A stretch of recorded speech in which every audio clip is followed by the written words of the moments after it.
ഇപ്പൊ നമ്മുടെ മക്കളുടെയൊക്കെ അവസ്ഥ എന്താ? നമ്മുടെ മോള് 8-ലല്ലേ, അതിനിപ്പോ എന്താ ജീൻസിന്റെ പാൻറ്റും ടീഷർട്ടും. എന്നിട്ട് ഓള് 9th-ലെത്തി. ചെറിയ കുട്ടിയല്ലേ, നമുക്ക് ചെറിയ മോളാണ്. കാരണം നമുക്ക് 4 മക്കൾ വേറെ ഉണ്ട്. നമ്മളെ ചെറിയ മോളാണ്. ഓള് 8th-ലെത്തിയിട്ടുള്ളൂ. അതുകൊണ്ട് ജീൻസിന്റെ പാൻറ്റും ടീഷർട്ടും നമ്മൾ അണിയിപ്പിച്ചു. ഓള് +2-ലെത്തി.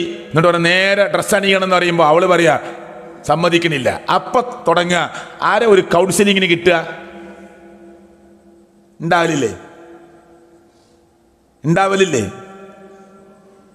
നബി സല്ലല്ലാഹു അലൈഹി വസല്ലം പറഞ്ഞു, സ്വഹാബത്ത് കൈമാറി ഹദീസുകൾ കുട്ടികളെ സംരക്ഷിക്കുന്നതും കുട്ടികളെ പഠിപ്പിക്കുന്നതും രീതിശാസ്ത്രത്തെ കുറിച്ച് പറഞ്ഞിട്ട് മദ്ഹബിന്റെ ഇമാമുകൾ അതിനെ വ്യാഖ്യാനിച്ച സ്ഥലത്ത് പറഞ്ഞു, നിങ്ങളുടെ മക്കൾ 7 വയസ്സുവരെ പോലീസാണ്. എന്താ പറഞ്ഞതിന്റെ അർത്ഥം? 7 വയസ്സുവരെ നമ്മളെ കുട്ടികൾ ചോദിച്ചുകൊണ്ടേയിരിക്കും. ഇതെന്താ ആരാടാ ഉറങ്ങണേ, ഇങ്ങനെയൊക്കെ ചോദിച്ചോണ്ടിരിക്കും. മനസ്സിലായില്ലേ? ഇങ്ങനെ ചോദ്യങ്ങൾ വരും. അതെന്താ, അത് ഫാനാ, ഇതെന്താ, ഇത് ലൈറ്റാ, അതെന്താ, അത് ക്ലോക്കാ. അപ്പൊ നമ്മൾ ദേഷ്യം പിടിക്കാൻ പാടില്ല, മിണ്ടാതിരിക്കുക. കുറെ നേരമായി പറയാൻ പാടില്ല. കുട്ടി ചോദിച്ചുകൊണ്ടേയിരിക്കും. കുട്ടി അന്വേഷണാത്മക ജീവിതം തുടങ്ങുകയാണ്. 7 വയസ്സ് മുതൽ 14 വയസ്സ് വരെ നമ്മുടെ കുട്ടികൾക്ക് സർവ്വ നല്ല സംസ്കാരം, സഖാഫത്ത്, കൾച്ചർ, നല്ല മാനേഴ്സ് ഒക്കെ പഠിപ്പിക്കണം. 14 വയസ്സിനുള്ളിൽ എങ്ങനെ ഉമ്മാനോട് പെരുമാറേണ്ടത്, എങ്ങനെ വാപ്പാനോട് പെരുമാറേണ്ടത്, എങ്ങനെ അയൽവാസികളോടുള്ള സമീപനം, എങ്ങനെ നമ്മുടെ വീട്ടിൽ വരുന്നവരോടുള്ള സമീപനം, എങ്ങനെയൊക്കെയാണ് ദീനി അതിൻ്റെ ചുറ്റുപാടുകൾ എല്ലാം പഠിപ്പിക്കണം. 14 വയസ്സ് മുതൽ 21 വയസ്സ് വരെ ഉപ്പ മകന്റെ കൂട്ടുകാരനാകണം, ഉമ്മ മകളുടെ കൂട്ടുകാരിയാകണം.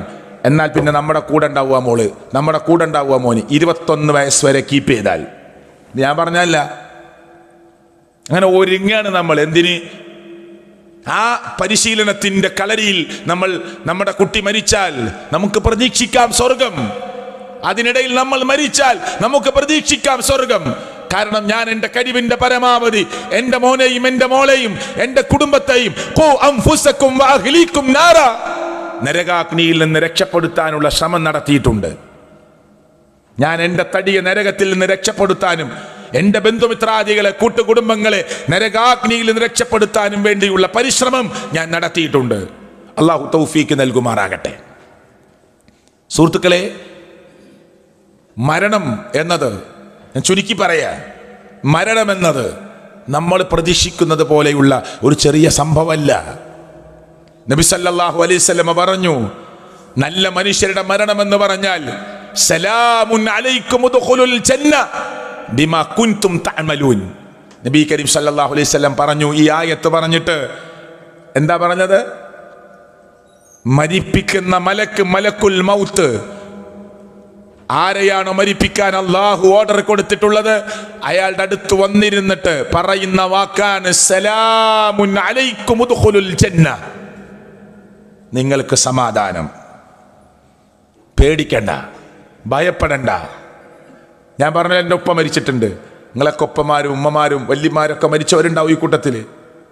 ആ രംഗം നമ്മൾ അനുഭവിക്കുന്ന നമുക്ക് മനസ്സിലാവുക.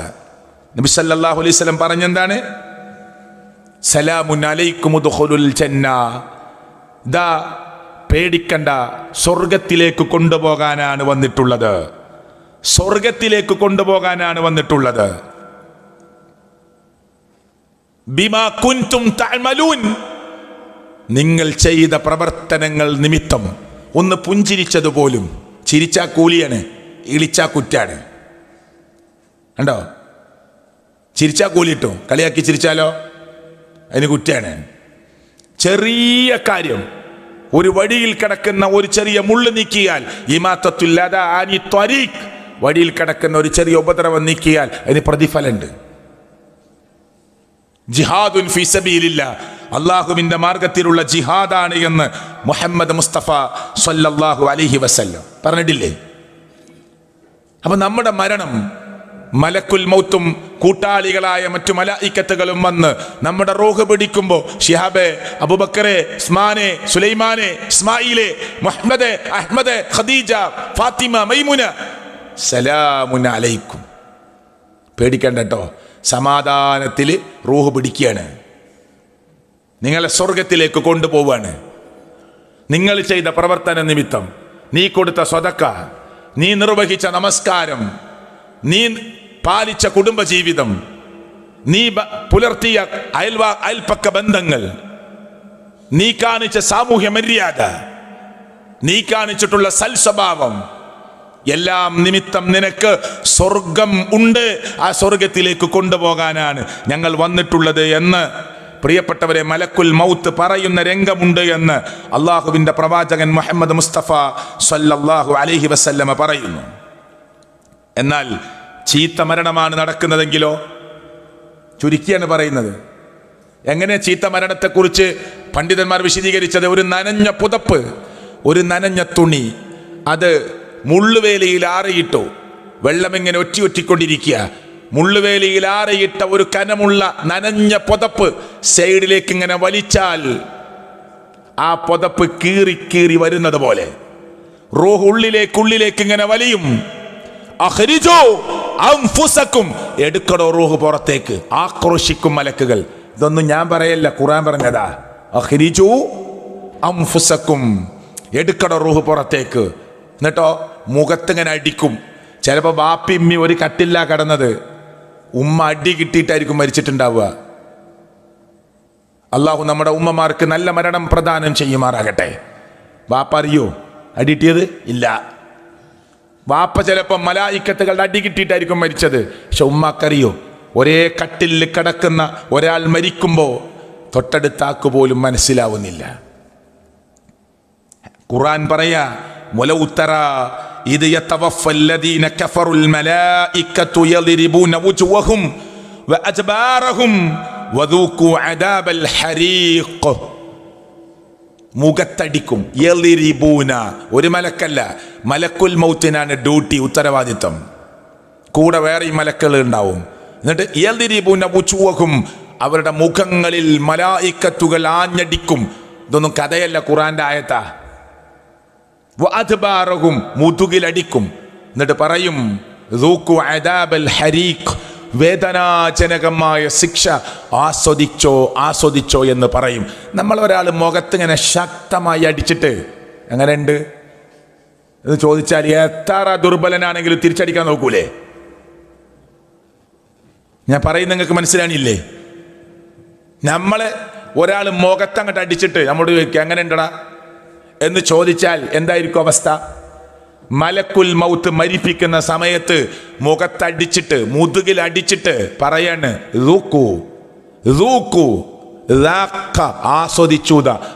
ആസ്വദിക്കടോ, വേദനാജനകമായ ശിക്ഷ ആസ്വദിക്ക്. നിന്നെ ഒന്നും വെറുതെ വിടാൻ പറ്റൂല. പടച്ചോന്റെ ഭാഗത്തു നിന്നുള്ള ഓർഡർ തല്ലിയിട്ട് നിന്റെ റൂഹ് വാങ്ങാനാ, അടിച്ചിട്ട് നിന്റെ റൂഹ് വാങ്ങാനാ. ഇനി നന്നാവാനുള്ള സമയമല്ല. ഏതു മനുഷ്യനും ആ സമയത്ത് പറഞ്ഞു പോകും, പടച്ചവനെ കുറച്ച് സമയം കൊണ്ടാ.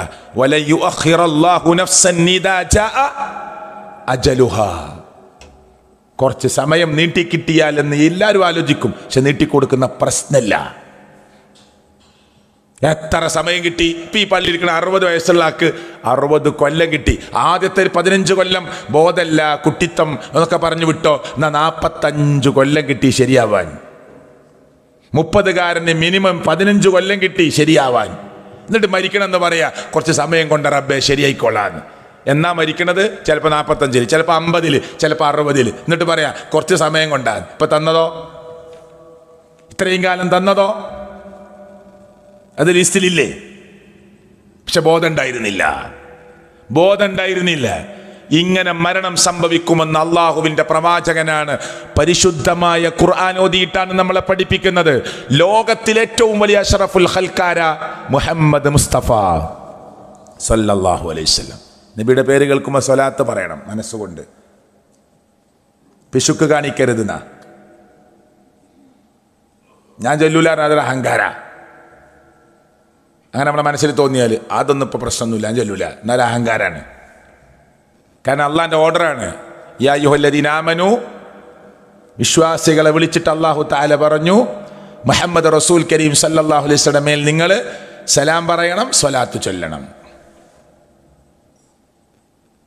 റബ്ബ് നമ്മെ അനുഗ്രഹിക്കുമാറാകട്ടെ.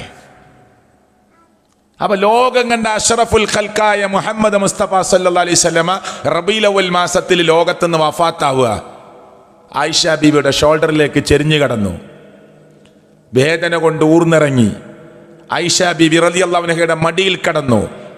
അഷ്റഫുൽ ഖൽക്കായ മുഹമ്മദ് മുസ്തഫ സല്ലല്ലാഹു അലൈഹി വസല്ലമ ലോകത്തുനിന്ന് വിട പറയുമ്പോൾ കൈകൾ ഇങ്ങനെ ആകാശത്തിലേക്ക് ഉയർത്തി, കാല് ചുരുട്ടി, കാല് നിവർത്തി, കാല് ചുരുട്ടി, കാല് നിവർത്തി, നെറ്റിത്തടം വിയർത്തു കുളിച്ചു, ശരീരമാസകലം വിറക്കാൻ തുടങ്ങി. ആയിഷ ബീവിയോട് പറഞ്ഞു, ഒരു നനഞ്ഞ തുണി കൊണ്ട് എന്റെ നെറ്റികൊന്ന് തുടച്ചുകൊണ്ട് ആയിഷ, യാ ആയിഷ ഇന്നലിൽ മൗതി ലസക്കറാത്ത്. എന്തൊരു വേദനയാണ് ആയിഷ മരണത്തിന്. ആരായി പറയണത്? നബി സല്ലല്ലാഹു അലൈഹി വസല്ലം പറഞ്ഞത് എന്താ അറിയോ? വിശ്വാസിയുടെ മരണം എന്ന് പറഞ്ഞാൽ ഒരു കോപ്പയിലെ വെള്ളം വേറൊരു കോപ്പയിലേക്ക് ഇങ്ങനെ ഒഴിക്കുന്നത് പോലെയാവുന്നു. ഒരു പാത്രത്തിലെ വെള്ളം വേറൊരു പാത്രത്തിലേക്ക് ഇങ്ങനെ ഒഴിച്ചാൽ എന്തെങ്കിലും തടസ്സമുണ്ടോ? സ്മൂത്തായിട്ട് ഇങ്ങോട്ട് പോരും. അതുപോലെ മരിക്കും വിശ്വാസി എന്ന ആ വിശ്വാസികളുടെ നേതാവാകുന്ന മുഹമ്മദ് മുസ്തഫ സല്ലല്ലാഹു അലൈഹി വസല്ലം ആയിഷ ബീവിയോട് പറയണത്, യാ ആയിഷ ഇന്നലിൽ മൗതി ലസക്കറാത്ത്. എന്തൊരു വേദനയാണ്, എന്തൊരു അസ്വസ്ഥതയാണ് ആയിഷ മരണത്തിന്, സഹിക്കാൻ പറ്റുന്നില്ല. കാലിങ്ങനെ ചുരുട്ടി വായിച്ചു നോക്കും നിങ്ങൾ ഹദീസ്. കാല് നിവർത്തി, കാല് ചുരുട്ടും, കൈ ഇങ്ങനെ ഉയർത്തും. മലക്കുൽ മൗത്ത് വന്ന് നബിയോട് ചോദിച്ച എന്താ അറിയോ? നിങ്ങൾക്ക് ഭൂമിയിൽ തുടരണോ അള്ളാഹുവിൻ്റെ അടുത്തേക്ക് മടങ്ങണോ? നിങ്ങളുടെ സമ്മതം ചോദിച്ചിട്ടേ റൂഹ് പിടിക്കാൻ പാടുള്ളൂ എന്ന് അള്ളാഹ് പറഞ്ഞിട്ടുണ്ട്. നമ്മളോട് സമ്മതം ചോദിക്കുമോ? ഇല്ല, നബിക്ക് മാത്രം ഖാസാണത്. നബിയോട് മലക്കുൽ മൗത്ത് പറയാണ്, നിങ്ങൾക്ക് ഇവിടെ തന്നെ തുടരണോ അള്ളാഹുവിലേക്ക് മടങ്ങണോ? നിങ്ങളുടെ സമ്മതം ചോദിച്ചിട്ടേ പിടിക്കാൻ പാടുള്ളൂ. നിങ്ങൾക്ക് കുറച്ചും കൂടി കാലം അവിടെ നിൽക്കണം എന്നാണ് നിങ്ങൾ പറയുന്നതെങ്കിൽ ഇപ്പൊ റൂഹ് പിടിക്കാൻ പാടില്ല. അള്ളാഹിന്റെ ഓർഡറാ. അള്ളാഹുവിന്റെ പ്രവാചകൻ പറഞ്ഞു, റബ്ബിലേക്ക് മടങ്ങാനാണ് എനിക്കിഷ്ടം. 63 പോയി. എന്നിട്ടാണ് ഈ വേദന. അബൂബക്കർ സിദ്ദീഖ് റളിയല്ലാഹു 63, അലി റളിയല്ലാഹു 63, ഉമർ ഇബ്നുൽ ഖത്താബ് റളിയല്ലാഹു 63, ഉസ്മാൻ ഇബ്നു അഫ്ഫാൻ മാത്രമാണ് റളിയല്ലാഹു അൻഹു കുറച്ചുകൂടി മുന്നോട്ട് പോയത്. ബാക്കിയുള്ളവരൊക്കെ 63. ഇനി 63 വല്ല പ്രത്യേകത ഉണ്ടോ? ഒന്നുമില്ല, ഇല്ല. പക്ഷേ 63 കൊല്ലക്കാലമാണ് അവരൊക്കെ ജീവിച്ചത്. 60ൻ്റെയും 70ൻ്റെയും ഇടയിലാണ് നമ്മുടെ ശരാശരി ജീവിതകാലം. 70ൻ്റെ മുകളിൽ ഒരാൾക്ക് കിട്ടിയാൽ അള്ളാഹു അവന് കൊടുത്ത ബോണസാണ്. അതിന് പ്രത്യേക ചോദ്യമുണ്ട്. 70ൻ്റെ മേലെ കിട്ടിയാൽ അത് പ്രത്യേകമായ ഒരു ബോണസായി കിട്ടിയതാണ്. അതിന് പ്രത്യേക ചോദ്യം ഉണ്ടാവും. ശരാശരി ബൈന 60 വ 70, 60ൻ്റെയും 70ൻ്റെയും ഇടയിലാണ് എൻ്റെ ഉമ്മത്തിൻ്റെ ശരാശരി ജീവിതകാലമെന്ന് മുഹമ്മദ് മുസ്തഫ സ്വല്ലല്ലാഹു അലൈഹി വസല്ലം.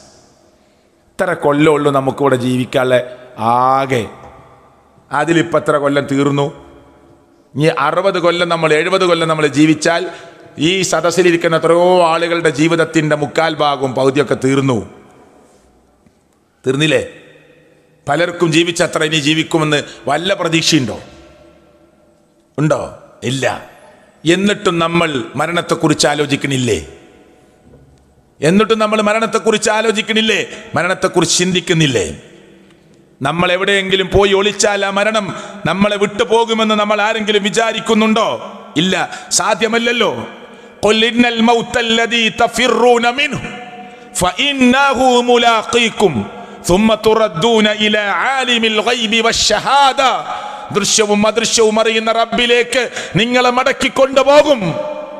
ഖുൽ, പറയൂ നബിയേ, ഇന്നൽ മൗതല്ലദീ തഫിറൂന മിൻഹു ഫഇന്നഹു മുലാഖീകും.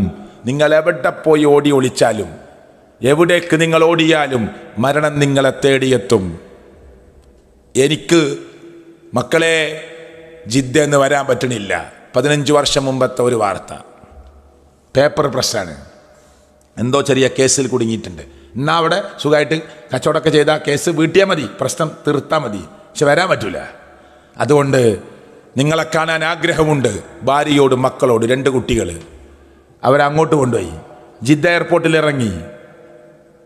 കൂട്ടുകാരൻ്റെ കാറിൽ റൂമിലേക്ക് പോകുമ്പോൾ മറ്റൊരു വാഹനം ഇടിച്ചു, ഭാര്യ മരിച്ചു. കുടുംബക്കാർ പറയാണ്, മരിക്കാനായിട്ട് അവൾ പോയി.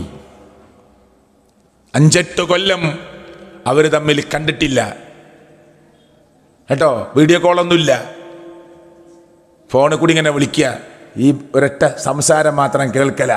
എന്നിട്ടൊന്ന് കാണാൻ കൊതിച്ച് അങ്ങോട്ട് പോയി പേപ്പറുകളൊക്കെ കൂട്ടുകാർ കൂടി പൈസ കൊടുത്ത് സഹായിച്ച് അങ്ങോട്ട് കൊണ്ടുപോവുക.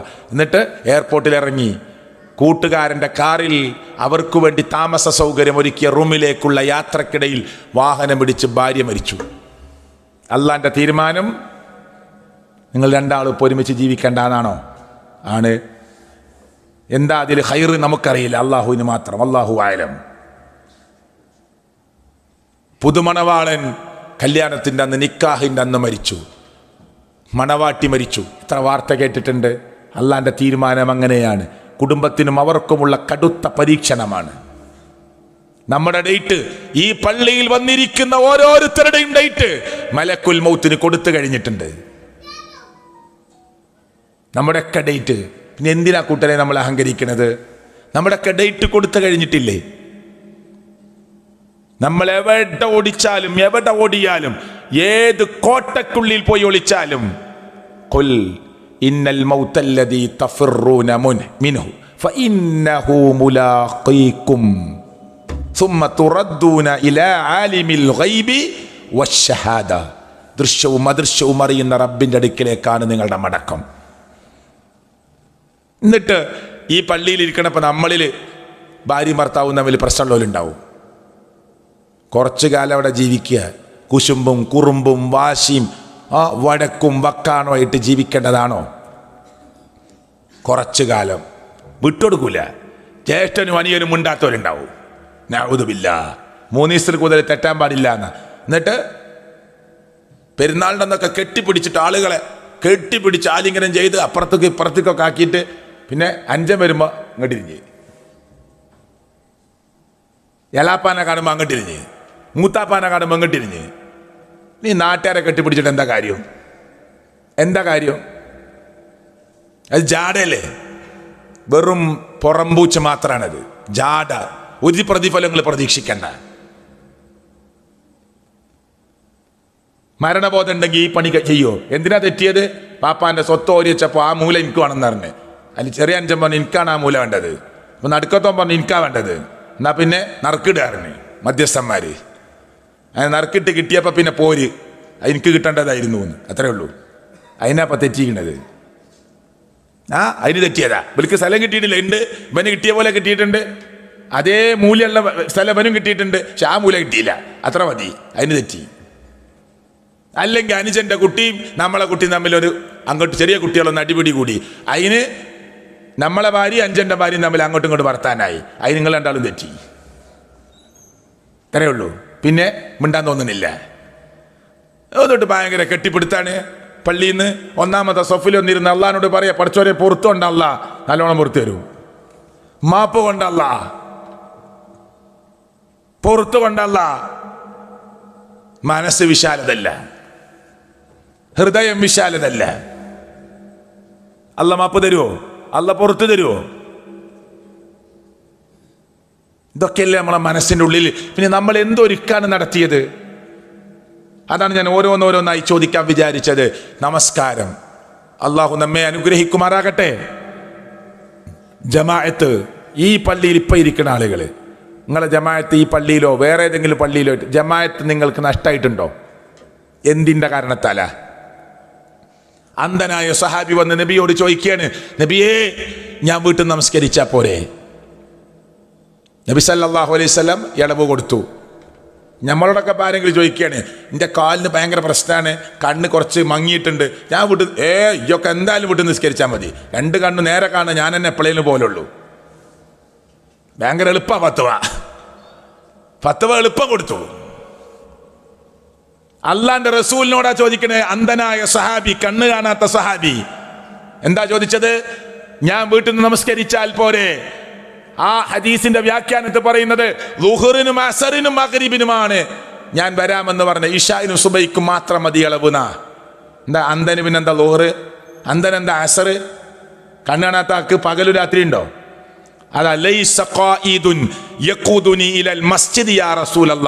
എന്നെ പള്ളിയിലേക്ക് കൊണ്ടുവരാൻ ഒരാളില്ല നബിയെ.